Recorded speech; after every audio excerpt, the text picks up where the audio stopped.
Yep, there we are. Hey, hey, Hello, hey. everybody. Hello, hello. Hello, Patrick. Welcome back. We're here again for the latest live stream on the history of fresh produce. Oh, we're here. It's already May, believe it or not. It is May. Welcome. I'm Hey, it's actually Memorial Oh, it is. Yeah. Day I keep weekend coming up. So, Yes. big barbecue month. Listen, everybody has been talking about how hot it is. So wherever you I hear. are, yeah, no, it's funny Not where because I am. I agree, but I've been hearing you've been having decent weather though. I've also heard that. But all of a sudden, it's like freezing here. I have my heater on, believe it or not, today. What? It's very depressing. What? Very depressing. I know, but we're going to change that. Well, can we make it less depressing for the audience today? We are going to make it less depressing because we have an awesome topic today. But before we get into the topic of today, let's just do a quick recap like we always do during our live streams. All right. Regular listeners would have heard, let's see, just dropped cherries yesterday, the history of cherries. Oh, the fun one. That was all kinds of a wide range of things, some scandalous things in there as well. We had Carthage the week before that, which I think was also an interesting perspective on an ancient civilization. And then Tulip Mania, which was our first floral topic. So shout out to all the floral people. Yeah. All of them, right? Like seriously, all the floral people out there, shout out. So I believe that captures the most recent episodes that people would have heard. Yes. And what's coming up? So next week, we'll obviously have a replay like we always do of this episode. If you're not watching us live and listening in the future, that's what you're listening to. The week after that, we're going to have, I believe, the history of pineapples. And then, I think tariffs first. So we did an episode on tariffs, on the history of, because of all the tariffs that are going on in our country, the United States today, and how the historical relevance to produce. And then I think it's pineapples. And then I think we've been talking about doing this episode for a very long time. Maybe it'll actually happen now, but organics and fascism. Oh, yeah. We have been. Sometimes these subjects, it's funny.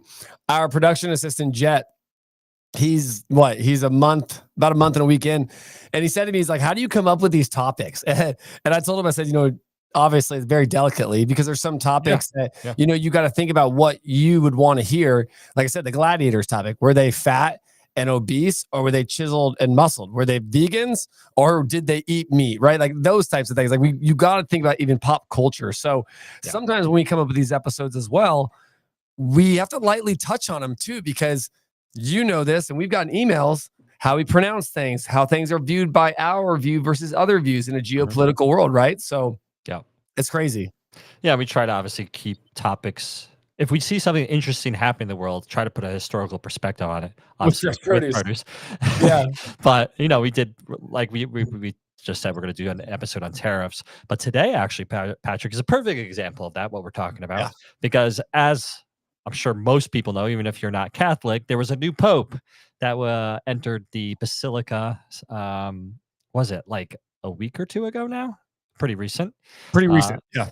Obviously, the first United States pope. And so we figured for this particular live stream that we'd look at that role of produce in the papacy as a whole. And we're really going to break it up into 3 parts, because there's a lot of stories, but we kind of wanted to obviously not do all of it because we only have so much time in a live stream, but we figure we're doing 3 parts, like the Holy Trinity, if you will, right? So we're going to you and I are each going to talk about gardens of the papacy. So there's a few different gardens. We're going to touch on one of each. We're going to talk about specific produce or plants that have defined a specific period in the papacy.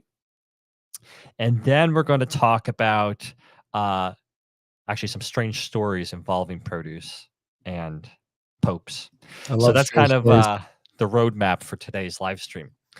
So without further ado, let's dive into it, because we have a lot to talk about, and it's all really interesting stuff. Even if you're not Catholic or religious, it's still interesting, because these are big characters, and it's a big institution that spans centuries. Yes, and I want to give everybody a forewarning. Forewarning. I admit when I have deficiencies, and I am very bad with Roman numerals. I'll be here to hold your hand. John is going to help me, and I'm going to learn from everyone because I told him I still don't know what Super Bowl it is because Some people are colorblind. You're Roman numeral blind. I like Roman numerals. It's like when you start doing the upside down V's and X's with L's, like at this point, I think the alphabet's wrong. So, but I'll learn it. I will. But yeah, John's going to help me out here. If I stumble, bear with me on those. Okay. So let's get started. So obviously, when I think people hear the Vatican or think of the Vatican, the mind usually conjures imagery like Michelangelo's Sistine Chapel, the soaring dome of St. Peter's Basilica. You know, that big structure, right? Just immediately your mind goes to that Europe, that Right. the majestic buildings. Like, yes. Right. Yeah, and probably most common is, the white-robed pontiff delivering his messages from the balcony, right? Which we just saw recently when the new pope came out. Yep. But tucked behind all those marble facades, hidden really from most visitors and through like a wall even, there's this lush, verdant world teeming with olives and oranges, Patrick, papyrus, and of course history. And I'm referring to the Vatican Gardens. And again, if people are watching this live on YouTube, you'll see some of these images as I'm talking. So you'll see here now the image, at least one angle of the gardens. These gardens are enormous. So the gardens, the story for these particular gardens, the Vatican Gardens, begins in the 13th century when Pope Nicholas III decides to carve out a patch of green in the Vatican area. And Pope Nicholas III had moved his residence actually back to the Vatican from the Lateran Palace and sought basically just a more contemplative refuge. And so nestled beneath this Roman sun, you have the earliest Vatican gardens that are born. You have orchards, meadows, and these shady arbors planted not merely for beauty, but for healing.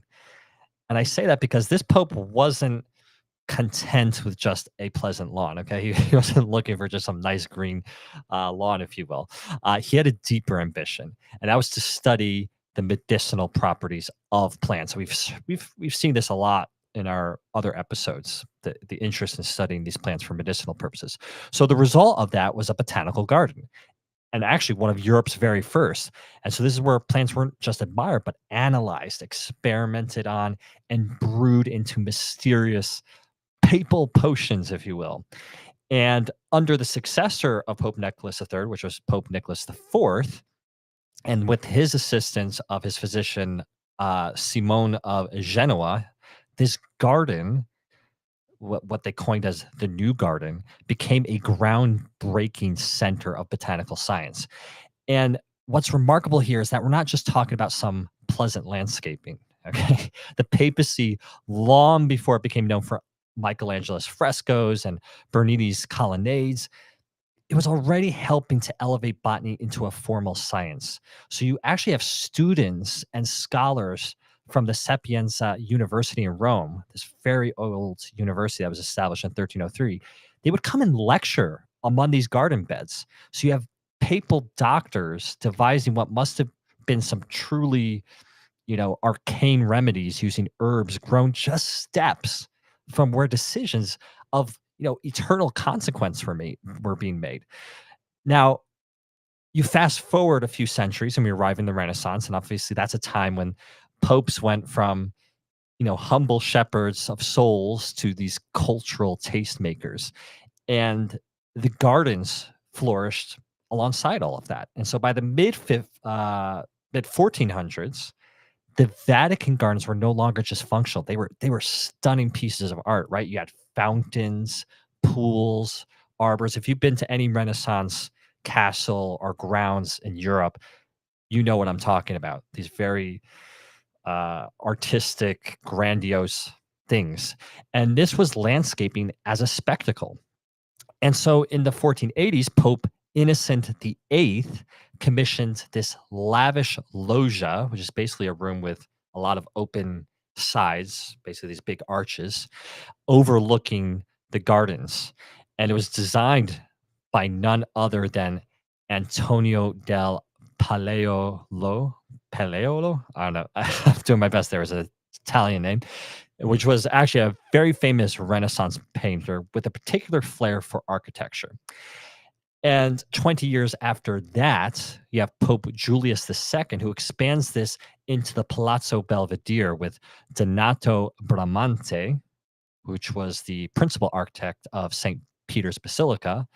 And Bramante drew inspiration from ancient Roman examples and created these terraced gardens lined with boxwood hedges, filled with laurel groves, citrus trees, and scattered with the Pope's priceless collection of pagan statuary. So think of these, these ancient Greek figures, these classic statues you see, and you actually can still see echoes of this ambition today in the Vatican Museum complex, where the famed pine cone and octagonal courtyards frame the sculptures of Luo and Apollo Belvedere, these famous pieces of art, and they're gazing kind of eternally from their marble pedestals. You can kind of see that in the image again if you're watching live. But not all popes, Patrick, were quite so enamored with this classical pagan aesthetic. You have Pope Paul IV, known for his, let's say, zeal, and he was rather horrified at the sight of so many naked gods in the Pope's garden. And so he proposed tearing the whole lot down and rebuilding elsewhere. But lucky for Apollo and friends, this Pope died before the work could begin. And his successor, Pope Pius IV, was rather more relaxed. He was more of a visionary. And he brought in Piero Ligorio, the genius behind these fantastical gardens of Via d'Este in Tivoli. And if you haven't seen these gardens, just Google when you have a chance. I mean, these are absolutely stunning gardens. And so he was brought in to build a summer house, or what they call a casino, nestled in the Vatican's leafy corners. And this wasn't just a private retreat.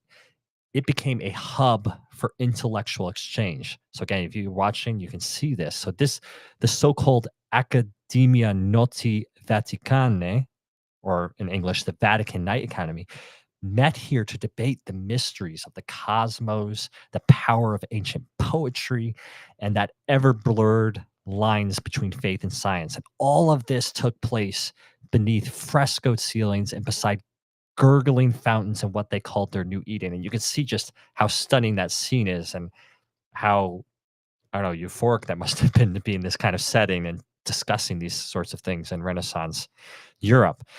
And in a beautifully fitting twist, that very building is now home actually to the Pontifical Academy of Sciences. And nearby, the Giardino dei Semplici, or the formal garden, continues the tradition of cultivating those medicinal herbs and plants, just as Pope Nicholas III had envisioned centuries earlier.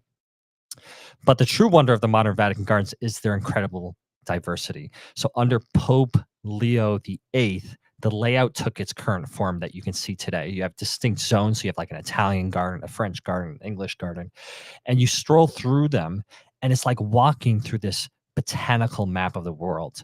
And so you'll find cypresses and oleanders typical of the Mediterranean, but you also find rare orchids from the Himalayas, monkey puzzle trees from Australia, tamarisks from Asia, and even papyrus plants from Egypt.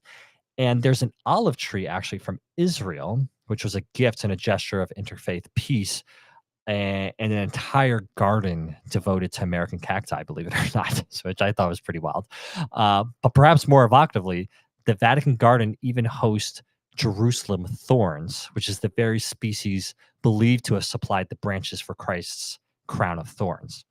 So, in a sense, the gardens have become a living testament to the global nature of the papacy itself. Over the centuries, popes have received plants from across continents, these effectively becoming botanical ambassadors, right, of goodwill, peace, spiritual unity. And so together they form this kind of modern day Eden. So it's really a stunning place to visit if you ever have the chance. I can't say I have, but from all the pictures and the research I was doing, it looks pretty amazing.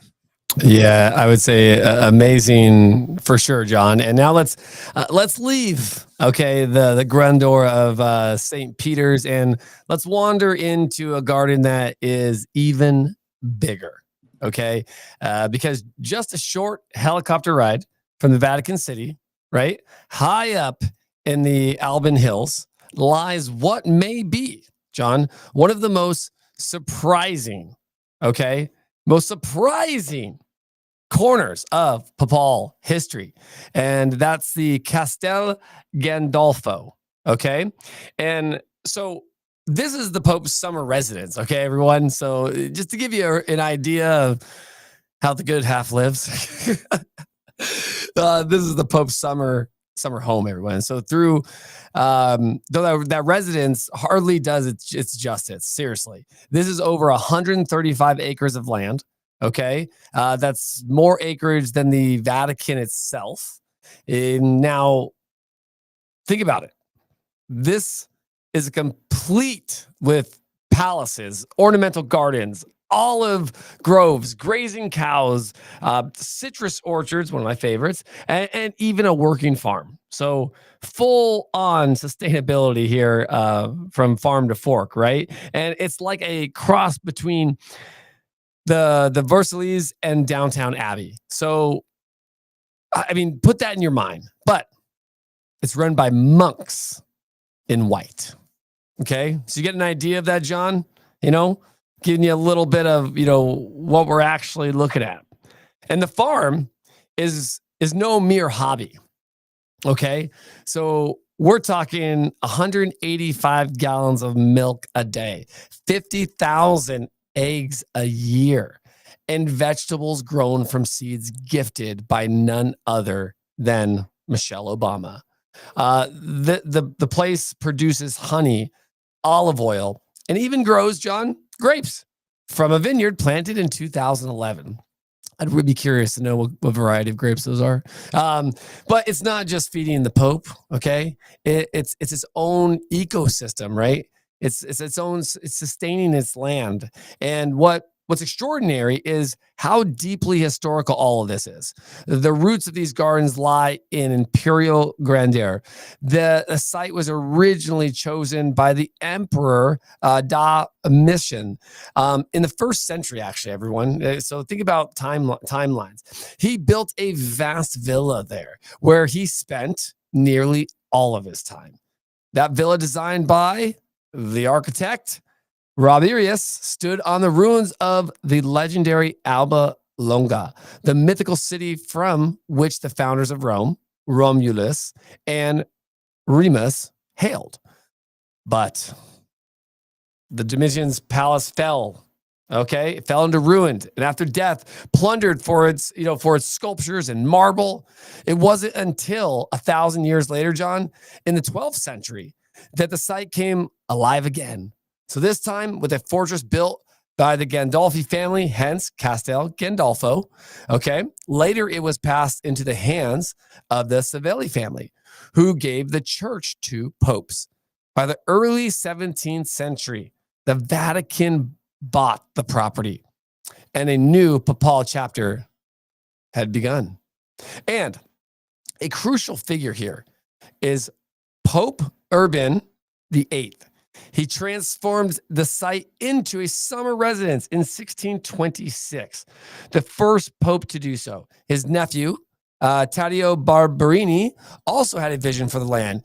He cleared orchards and vineyards, built new gardens, and laid the groundwork for the elegant retreat it would become.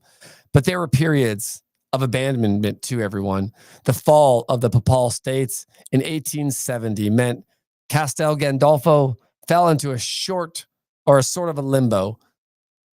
Plus, now declared himself, John, Roman numeral, a prisoner of the Vatican. And Number 9. Yeah. Okay, we got 9. Yeah. Okay. Yeah. It wasn't until Lateran Treaty of 1929 when Mussolini recognized Vatican City as an independent state. The Castel Gandolfo came roaring back to life. Okay. And with that return came not just a renewal, but reinvention. So Pope Pius the 12th commissioned a dramatic redesign of the gardens in 1930s. They were laid out in the style of the Grand Giardini all'Italiano, geometric flower beds, clipped hedges, fountains, citrus orchards in great ceramic pots. I mean, absolutely stunning. There's even a magnolia garden adorned with Pope Pius XI's coat of arms made from flowers. How cool is that? Okay. As we move on, though, these are not just aesthetic displays, though, John.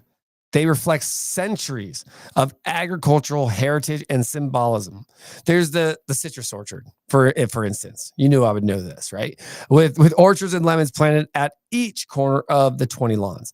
And behind it, a vineyard and olive grove, literal fruits of the land tended by papal hands. And in many ways, living metaphors of spiritual nourishment. Am I right? And yet, perhaps the most extraordinary moment in the long history of the Castel Gandolfo's gardens came during of Europe's darkest chapters, everyone, the Second World War in 1944, with Allied forces advancing after the Anzio landings. Pope Pius XII opened the doors of the villa to refugees. Over 12,000 people are believed to have taken shelter there. So many, in fact, that the Pope offered up his private bedroom as an obstetrics ward, right? 35 or maybe it's 36 babies were born there. So the Garden of Papal Leisure became a sanctuary, a field hospital, a place of refuge from really a collapsing world during World War II. And in recent years, the villa had even shared a historical resonance too. In 2013, Pope Benedict, this is a good one. Come on, you can do this one. This is a recent one. So it's at 16? 16. Look at that. Oh my gosh. The 16th flew by. See, I got to count it, everyone. It's like, when you're like 1, 2, 3, 4, 5. I had to count that. I was like 10, 5, 6. Okay, got it. All right. So he flew by helicopter to Castel Gandolfo after re-signing, okay? And it was here that Pope Francis visited him shortly after the first meeting between two living popes in modern history. So what we have at Castel Gandolfo isn't just a garden or a farm. It's a microcosm of the papacy's changing role too. Yeah. So from imperial echoes to medieval castles, Renaissance indulgence to wartime refugee, and finally a piece of continuity and quiet conversation between past and present popes, John. Yeah, it's a neat background to all the unfolding changes throughout history. And I think it's also important for listeners to remember who are not necessarily familiar with the papacy and their general history. I mean, the papacy, there were the papal states, kind of what you just touched on. So they had their own kingdom for centuries. So right. The Pope wasn't just a religious leader, but he was also essentially the ruler of a kingdom for a very long time, until I believe it was like 1870 with the Italian unification, right? That they kind of got absorbed into Greater Italy. But yeah, and that'll be touched on more as we get through some of these other stories. But leaving gardens aside, so that kind of gives you a little bit of a landscape, if you will, no pun intended, of kind of what the scenery is for a lot of these popes through the centuries and the areas that they live and spend a lot of time in. And now we're going to look at some plants and produce that have come to define the papacy over these centuries. So if we go back in time again here, so let's go to the year 1000 CE, and we begin to see the papal states taking a much more active role in cultivating the countryside, not just feeding the faithful or their subjects, but laying the groundwork for what would become one of Europe's most enduring agricultural traditions. And Patrick, at the heart of this transformation he's coming back again, is the humble olive. We've talked a lot about olive so far this year, but it's coming back again. But it's not so humble in this case when you consider the strategic and symbolic value it held for the church specifically. And we touched on this in our history of the olive, but we're going to focus, narrow this view a little more specifically to the papacy. So again, we're talking about an institution here, right? The papacy. And that was not only spiritually dominant, but also incredibly shrewd when it came to land use. So take the Chocharia region and the Pontine countryside, for example. These areas became the focal point of massive papal investment, centuries in the making. And it wasn't just investment in the modern sense, money and infrastructure and things like that, but theological and feudal muscle as well. So the popes didn't just ask peasants to grow more olives, they incentivized the feudal lords, offering them privileges, land in exchange for increasing cultivation, olive cultivation. And so it's an early example of agricultural policy being driven from the top down, the spiritual authority backing it all up. And then there's the monasteries. So you have the Benedictines, you have the Cistercians, who preserved olive farming through the chaos of the Middle Ages. And we touched on this several times in other episodes, where the Middle Ages were kind of this uh, unstable period, specifically with agriculture, and a lot of the agriculture fell into the responsible hands of these monks. And so when these kingdoms fell and empires crumbled, monks continued to quietly till the soil. They reclaimed swampland and they would plant these new groves, and they became these stewards of continuity. And the estates they managed weren't just spiritual refuges, which of course they were, but they were also agricultural machines. And the abbots were essentially, they functioned like estate managers, optimizing production where possible. And yet it's striking how long it took for proper industrial style production to take off. And we talked about this again during our olive episode. Uh, Olive processing remained pretty primitive until well into the 15th century. But then comes a real inflection point, and that is especially the case under Pope Pius the Sixth. And so in the late 18th century, this is where things really start to feel modern, Patrick. So April 21st, 1778, that's when Pope Pius VI issues his motu proprio, which is a kind of papal decree that essentially reimagines agriculture across the papal states. So this was no longer about subsistence farming. The olive was no longer just a foodstuff. It became a commodity. And the oil of the popes, or the olio di papi, wasn't just for blessing or cooking anymore. It became a strategic product, feeding not just Romans, but the economic ambitions of the Vatican itself. Because again, it's a state. It has to bring in its own money and resources to fund their state. And so this became a matter of urgency, right? Rome had long struggled to supply itself with enough oil, often relying on imports, which goes without saying is more costly and obviously politically risky. And so Pope Pius VI agrarian reform aimed to turn the papal states into a self-sufficient and maybe even export-oriented olive oil powerhouse. So who comes in next? Next comes Pope Pius the Seventh, and he doubles down in 1801 on this philosophy. He rolls back burdensome policies from the previous popes, some of which had set prices so low that farmers were literally losing money. And you can just imagine that, right? You've tilled your land, you've harvested your olives, you've processed the oil, and now you're told to sell it at a price that doesn't even cover your expenses. So it's really no wonder why you had issues around famine with a system like that. And so the church steps in, and not just as a moral authority, but as a sort of proto-welfare state. And they liberalize prices, incentivize planting, offering premiums for every new olive tree, and ensure free trade within the papal territories. And it actually works. And by 1830, more than 200,000 new olive trees have been planted. And that's, within what we're talking here, maybe a couple decades. That's a staggering number of growth. And it wasn't just about olive oil. Okay. The reforms transformed the economy of central Italy as a whole. Swamps were drained, not just to make more farmland, but to combat malaria. And so think about it, public health, agriculture and employment all being advanced through these church-funded initiatives. And of course, with more farmland and more jobs, the region starts to prosper. And so exports increase. The papal coffers start to swell.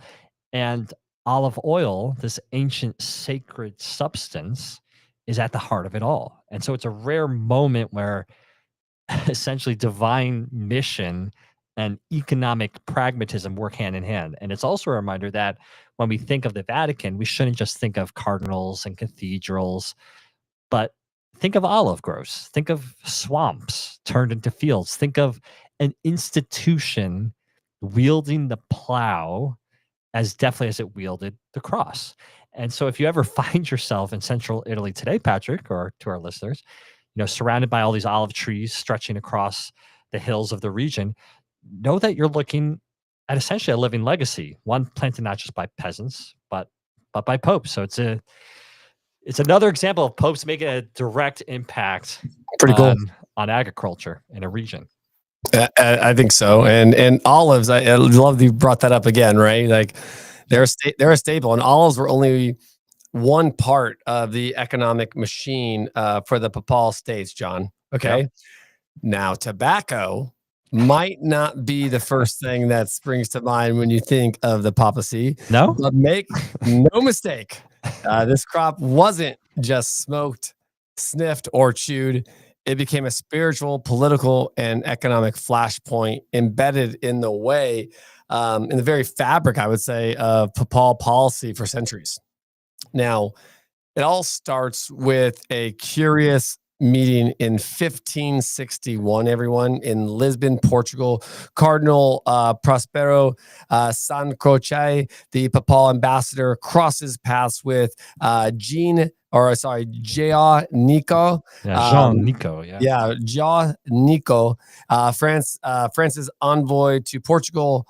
Nico was something of a tobacco enthusiast. He cultivated it in royal gardens and even introduced it to Queen Catherine de' Medici, the Italian-born queen of France. She was said to have used it to treat her migraines. Okay. All right. And in classic Renaissance fashion, okay, it wasn't enough for tobacco to be medicinal. It was also fashionable. So persuasive was Nico, and that his name lives on in the formal botanical term for the plant, Nicotiana, but it was also Santa Croce who carried the New World wonder back to the heart of Catholicism, which is Rome. So right here's this history going down and down, right? And when he brought it to the Eternal City, John, it didn't just catch on; it was like sanctified. Okay, yeah. Quite literally ground into snuff. It became known as Santa Polvere, holy powder. All right. Right. Robaprol, nice. And a liking for relics and ritual, and in tobacco, it found both sensation and sanctities. But here's the funny thing, Colombians, thought the coca leaf and cocaine was theirs as well, right? Yeah, exactly. Same idea. Yeah. It is. So Pope Pius, this would be the number four, ever the reformer, right? Saw something more than just recreation here. He talked the Cistercian monks with growing in Lazio. Soon other monastic orders joined in. They were skilled. Okay. It was a viticulture and herbal medicine. Tobacco was a natural, if pungent addition, right? And in 1669, one monk, Father Benedito Stella, produced a 480-page treatise, simply titled Tobacco. Okay. And it covered everything from the plant's origins to its moral and physical effects, pros, cons, all of it in between. But tobacco's journey through the Catholic Church wasn't all, I would say, incense and roses, John. I would say the liturgical line was crossed literally. People were They were taking snuff before and during mass. Let's just say that. So they're sniffing, they're sneezing, they're doing a little bump, going in, just like, what's going on here? So it proved to be too much. Okay. Pope Urban the eighth banned it, used in churches in Seville in 1642. Later, Pope Innocent X extended that to St. Peter's Basilica itself. Now, still enforced, right? The enforcement was another matter, okay? While some churches officials frowned upon tobacco, others saw it as like gold, John. Oh, yeah. Right? So like Pope Alexander the Seventh, right? He saw it as a heavenly opportunity. Yeah. Not to excommunicate, but to monetize. Businessman. Right? So in 1655, instituted the world's first state tobacco monopoly, right? The Papal States became a tobacco enterprise with the church collecting taxes, issuing licenses, and literally doling out fines to any enterprising bootleggers out there. Okay. So don't want any of those. This was a divine revenue system, right? Now the stream's there. We've got the verticals. They know where to sell it. And, culminated with Pope Benedict. This one's the 14 in the 18th century, who established the first tobacco factory in Rome. Okay. It wasn't just a workshop, everyone. It was an early industrial complex powered by water from a fountain on the Janiculum Hill. So we're using land resources, everyone. And that brings us to the final part in the story. The factory built under Pope Pius IX in 1863, a sprawling plant of Trastevere with housing, a nursery for the women and mothers who work there, and even a central piazza named modestly after the Pope's own family, Mastiae.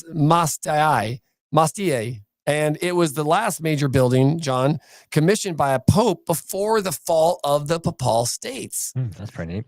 So it remains standing today, though no longer with tobacco. Now it's gone. Nope. It's now the headquarters of Italy's Agency of Custom Duties and State Monopolies. An oddly fitting afterlife for a structure that once sat at the center of a holy smoke and papal enterprise. Okay. Yeah.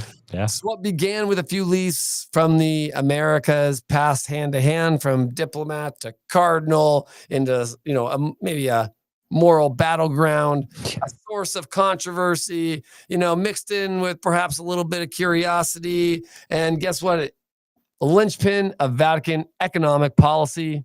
There it ends, right? Or it began, really. So yeah, it's crazy to say the least. Yeah. I mean, who would have thought that the Pope would have been, or popes would have been involved in the tobacco business, right? No way. That's when I read that, I was like, wow, that's not something I was expecting to. I know, because I'm gonna go like pop culture here, everyone. Like I saw that movie Constantine with Keanu Reeves, and I'm pretty sure that he was smoking in that movie.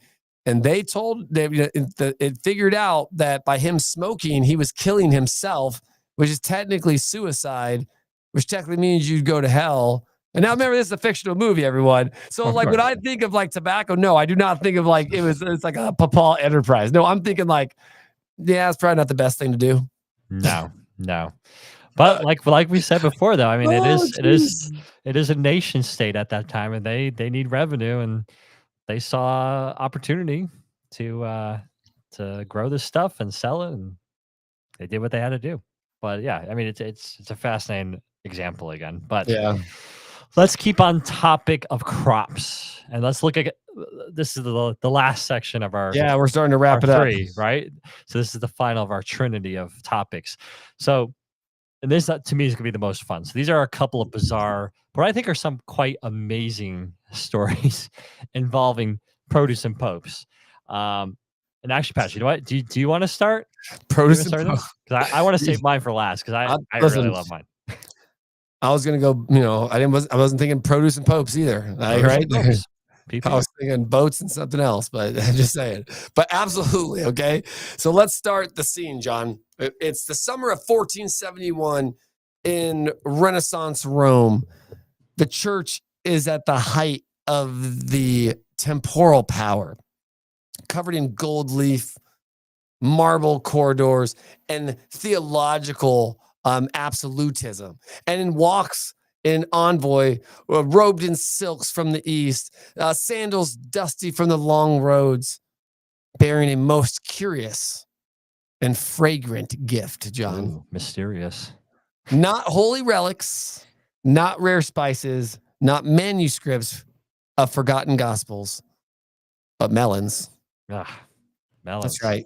Big, bulbous, fragrant melons. That's right. Webbed with pale white veins, glowing softly orange inside and glistening with juice. Exotic, almost erotic, everyone. And this particularly delivery came from Armenia, right? Yeah. So technically a branch of Christianity outside the Catholic fold, labeled heretical, even damned by some, and yet here they were sending fruit to the Pope, a sort of diplomatic fruit basket from the fringes of the Christendom. And the recipient, John, none other than Pope Paul II, elected in 1464, remembered for his love of pageantry. And as it turns out, this or his insatiable appetite was for melons. He looks like a guy that would like a melon, right? He does look like, like you think you would tell somebody they look like, guy's a cake eater. You know what I mean? Like, he's a melon eater. He looks like he like melons. If you give me, or if anybody types in the chat what movie someone calling someone a cake eater is from, I will send you one of our History of Fresh Produce books that we have on the shelf. Wow. It's a Disney movie, and it involves kids, and it involves hockey. If you can't get that, then we got an issue. So everyone, let's see if I can get that in the chat. Someone can send that over. I'd love to hear it.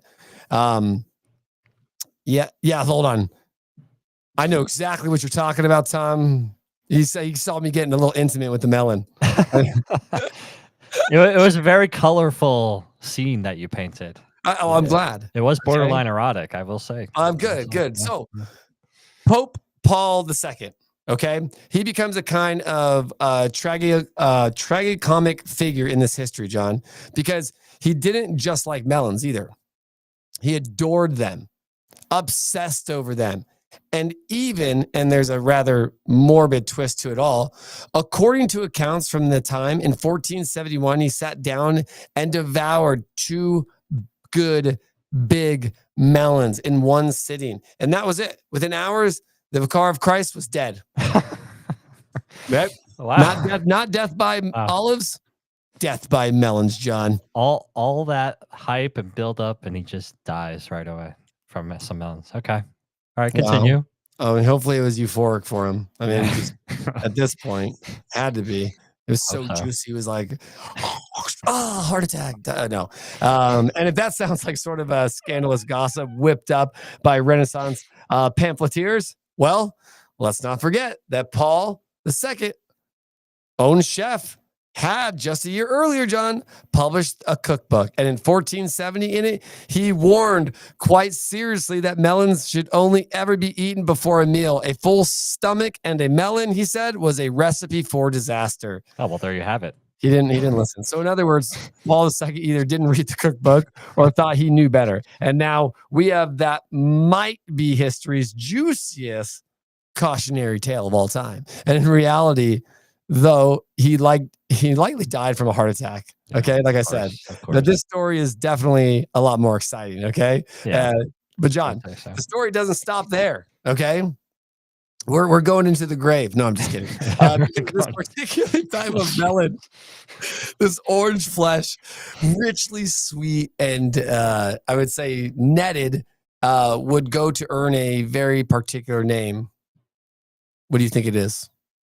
I only know a handful of melons. So what's the OG one for the orange inside? It's got to be the cantaloupe, right? It's got to be cantaloupe. You're right. Yeah. Supposedly, though, because it was first grown for the papal court at a country retreat called the Cantalupo di Sabina, nestled in the Sabine Hills, northeast of Rome. How that makes sense. Good name after. A name that literally means howling wolves. Mm. So we've been eating cantaloupes this whole time. Howling wolves. How come no one has a label called the howling wolf? Exactly. That would be great. Are you serious right now? And think about it. The howling wolf should just have dripping cantaloupe juice and a dude over there having a heart attack. Yeah, the Pope. Like, stop it. You can almost picture it now. Like, right? Listen, we're not giving away these ideas for free, okay? No, don't become a member of the History of Fresh Produce, and then you get all the free marketing advice. Yeah, you get it all. We're gonna create an old school logo. Howling wolf. Oh, jeez. Pope. We got Pope Paul dead and holding his heart, and just melons in the background. But again, I wanted to just paint you a little bit of picture. The papal garters tending to these luscious fruits, while the cries of wolves echo in the surrounding woods. Very biblical. See where it came from, and it's very Gothic too. But as with much Renaissance lore, the facts are a bit fuzzy, because as delightful as the origin story is, historians aren't exactly convinced either, John. The melon's true roots likely trace back much further to Persia or even India, and those pale orange varieties have been cultivated around the Mediterranean long before Paul II laid eyes, teeth on any of them, right? And so that the etymology doesn't help much either, because there are 7 towns named Cantalupo in Italy, and to say the least, like, that's a lot, right? And to say that Cantaloupe in France, and the fact that that's also a surname, like, see how it's getting a little, see where we're getting fuzzy here, and you begin to realize, like, wait a minute, we're lost in the thickest of melon-related misinformation here. Yeah. Right? Yeah. So it's a papal fruit mystery, everyone. If we ever interview the Pope, we're going to ask him. I'm like, excuse me, sir. We have a very big question for you. What do you know about the Papal farm and the Cantalupo name? Listen, there's an American Pope. Maybe we can get an invite there. Dude, that'd be so cool. Listen. It's probably not going to happen, but listen, we would love to have, and not even just for that. It's a U.S. Pope. Let's get him on. That's what I'm saying. I want to know just the guidelines to get him on. Even if they say no, melons. I can't offer melons. Oh my gosh. No. They'll think we're a terrorist. They'll know. They're like, I guarantee there's things in that life. They're like, hey, dude, anybody offers you melons, tobacco, like, you know what I mean? Like, they've got a list of stuff, John. Oh, yeah. You know what I mean? Checklist. So the mystery is obviously there. We don't even know what type of melon Pope Paul II even ate. Okay, we don't. Was it a cantaloupe as we know today? Probably not. Or was it something else entirely? What did it have mold in it? Was something with it? Was it tainted? Yeah. Like, think about it. Did Italians even call it Cantalupo in the 1470s? The mystery goes on and on. All unswearable questions, but perhaps that's the beauty of this story, John. The intersection of papal grandeur, Renaissance myth-making, and the strange power of fruit itself, as always. What do we know, right? And we do know this, is that from that moment on, melons, particularly cantaloupes, would carry an aurora of prestige, a fruit of kings and popes, and maybe a touch of danger. Yeah. Well. Oh my gosh. Look. Tom's getting a book. No, we have a winner. The Mighty Ducks. So we do have a winner, Mighty Ducks, in the first movie of the Mighty Ducks, because I think there's like 3 of them. They're making fun of one of the kids, and he does. He looks at him and is like, "Shut up, you cake eater!" And it's like, listen, it's a good comeback, bro. In the '80s, when you're 12, yeah. So G-rated. Yeah, Tom, go ahead on LinkedIn, or you can text me your address, and you will get The Food Explorer by Daniel Stone. We will have sent out to you, or even your choice. You can have Daniel Stone. You can have the Harry Potter cookbook or the Titanic cookbook. I will give you your choice, Tom, and you have to let us know before the show's over. Oh, so because John's on point right now. Listen, this next story, Patrick, is probably one of the craziest ones I found while researching, which is the reason why I wanted to save it for the end. Okay. Ooh. Because this, listen, if you have any kids listening, if you're watching with kids right now, or you have kids listening in the car, wherever you're They're listening in to this, school. just It's take last week of school. take a 10-minute break, all right, and listen to this part when there's no kids in the room because it gets a little dirty. Okay. Okay. All right. Listen, my ears are perked at this I point. know everyone's now dying to know what I'm going to talk about. Yeah. So it's a story about a banquet, but it's no ordinary banquet. Okay, Patrick. It's no simple Vatican dinner of roasted partridge or quiet psalm before bed. This was the banquet of chestnuts. And it's an event that still manages to baffle, horrify, and fascinate historians more than 5 centuries later. And if you are a person that loves history, you might already know this story, but it never gets old when you hear it, I think. So you ready, Patrick, for this? I'm ready because I laughed when you said chestnuts because I have all of our documents in front of me. The way you said it, I was like, I didn't. The banquet of chestnuts. Now, the image, if you see it on the screen, this is not the a rendering of the banquet of chestnuts. It's just another Renaissance banquet. But figured I'd put something up because, again, you'll find out why there's really not much imagery associated with this night.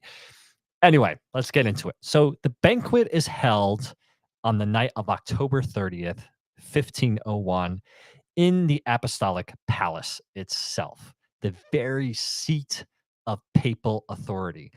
And it was this lavish, shocking display of indulgence. Okay. Everything you'd expect from a top tier Renaissance royal banquet. And remember, this wasn't, some private pleasure house in Renaissance Rome. This was the Vatican, not just the Vatican, but literally the beating heart building of the Vatican. And of course, of the Catholic world as a whole. And at its center, you had, at this time, Pope Alexander VI. He's in attendance. You can actually see an image here. So this is kind of as close as a rendering we can get to, maybe. So you see Pope there in the center. He's sitting back with his daughter Lucrezia and his son Cardinal Charcere, and they're enjoying their food, the entertainment, which includes a number of dancing courtesans. Everybody's having a great time. Again, food, all the top dishes you can imagine during this time. So the night moves on, and by the time the last game bird had been gnawed clean and the final goblets drained of their wine, the banquet begins to take a dramatic turn. So reports say that you have candelabras that were once, all perched on these lawn mahogany tables across the dining area are now being removed from the tables and placed all across the floor. And as they do this and they get all the candles set on the floor, the doors to the banquet hall swing open. And who should appear? It's our courtesans, 50 of them to be precise. And these were said to be the finest courtesans. And another word for courtesan, if you're not completely familiar with that, is basically prostitutes. And as our source put it for this evening, ladies. And they are not just entering the room in their dance clothes, they're now entirely naked. And now come the chestnuts, which is the name of what this banquet is monikered. So what's going on with the chestnuts? So the clergymen start scattering chestnuts across the marble floor, and they become the centerpiece of this strange, suggestive game. So according to Johann Burchard, who was the master of ceremonies at the papal court, and certainly no fan of the Borgias, which, again, if you know history, Borgias, a lot of people hated them. So we have to take a lot of these stories with a grain of salt. The women were made to crawl. So these fully naked 50 women are made to crawl around on all fours, picking up the chestnuts with their mouths, or in some other accounts, using their nether parts. Don't ask me how that's done. That's what they're reporting. Okay. Now, Burchard's account, Patrick, is vivid to say the least. Okay, he records that the clergymen in attendance, okay, yes, remember these are clergymen because we're in the Vatican, soon join the game themselves. And so they're cavorting among the naked women, competing for prizes like silk tunics, fine shoes, and presumably the Pope's favor, right? They want to appeal to the Pope. He's again very powerful.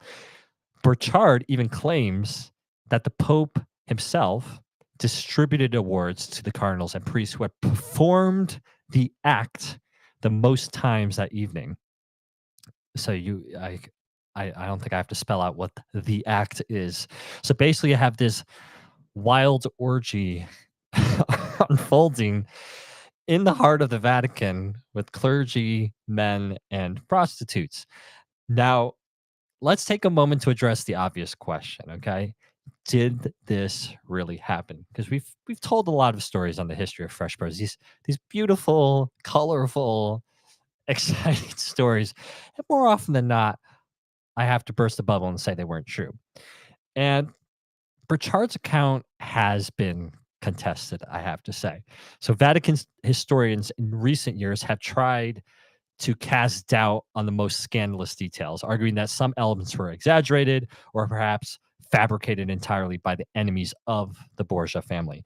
And Burchard was certainly no neutral observer, like I touched on briefly before. He despised the Borgias, and his Liber Naturum, which is basically his official record of Vatican ceremonies, makes absolutely no attempt to hide his disdain.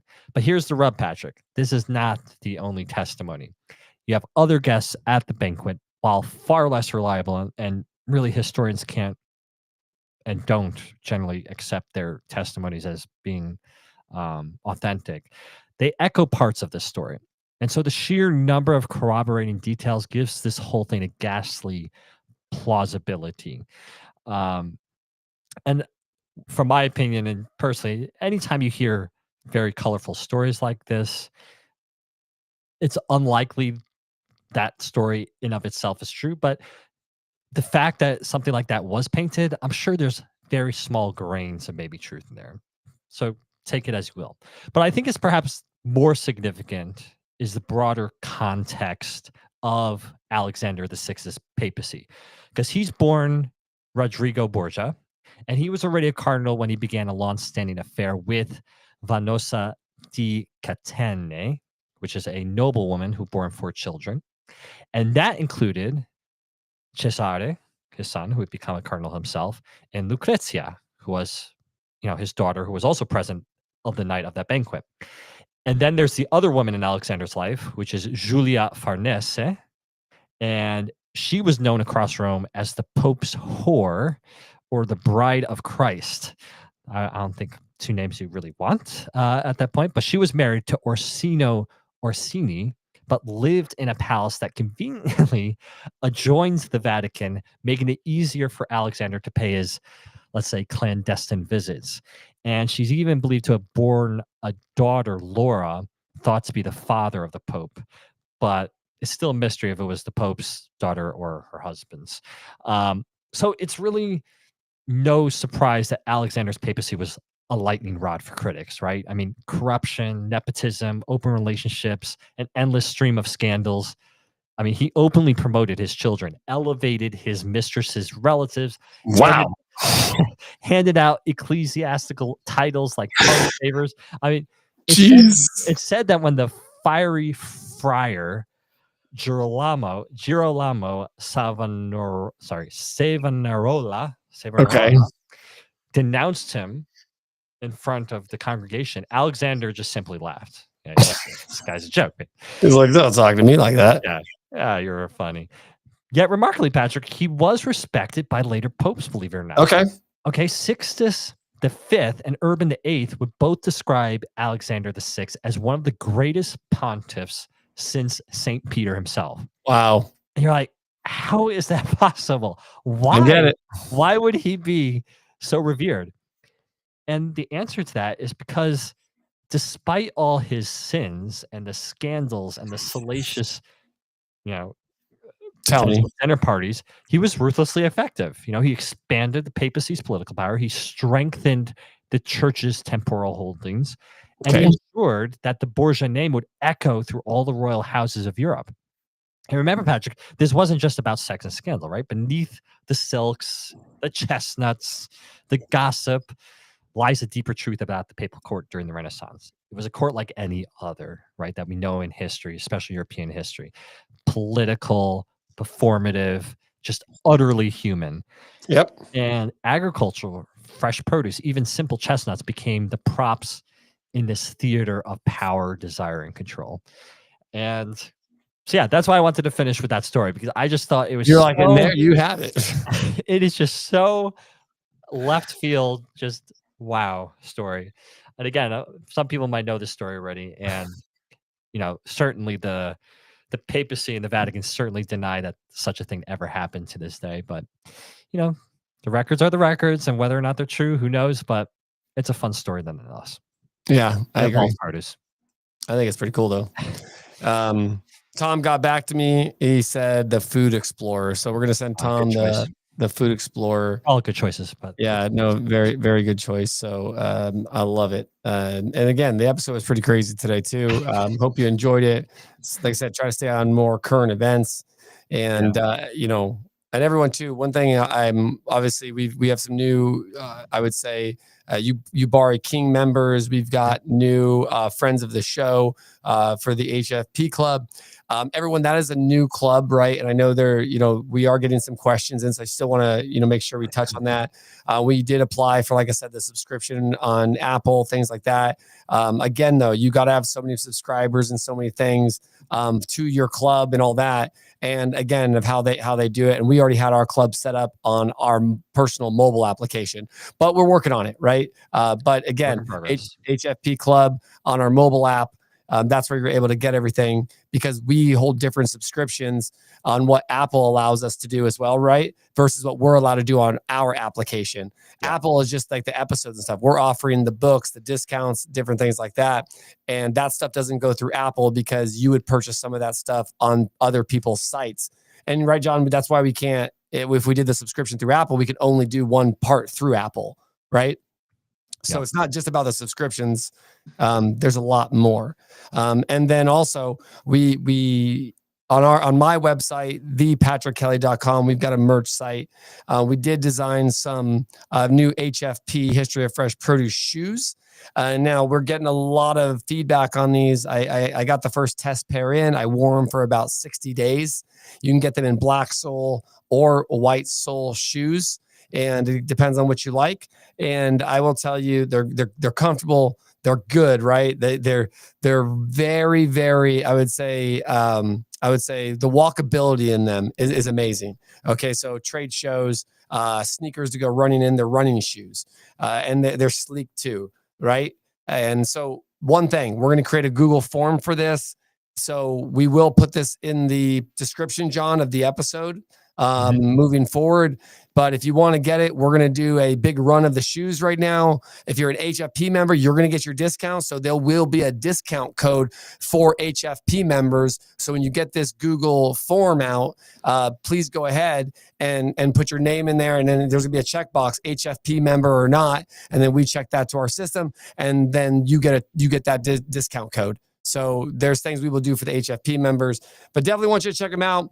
It's something we've been working on, and we got, this is our 6th pair of shoes, in our company, but they're awesome, and it helps support the show, our research, and what we do for education. Absolutely. Yeah.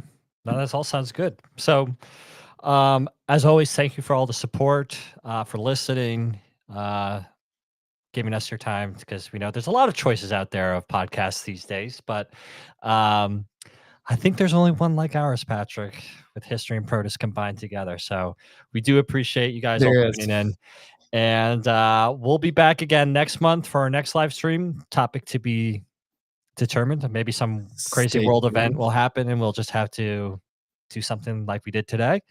Otherwise, we'll figure out something hopefully equally as interesting as the banquet of chestnuts. Yeah, exactly. Let's go get our chestnuts on. All right. So thanks again, everybody. And we'll see you again soon. Bye. Bye.